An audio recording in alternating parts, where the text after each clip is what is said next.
How to download apps on Mac. Hey everyone, welcome to our channel. In this video, I'm going to guide you on how you can download apps on your Mac. So without any further ado and delay, let's get started with today's video.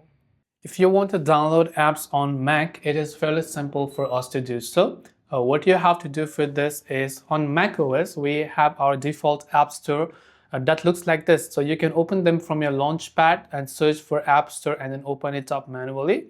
And as long as you are logged into your Apple ID, you can download any application, whether paid or free, depending on what it is. So you can just click the search bar from the top left to search for a certain app maybe that you want. Once done, you can select that app. You can just click on the Get button and click on Install. And as long as you know your computer's password or your Touch ID or Apple ID password, then you will be able to install the application. That way you can install the applications or download apps on Mac. Hope this video helped you. If you have any questions, feel free to leave them down.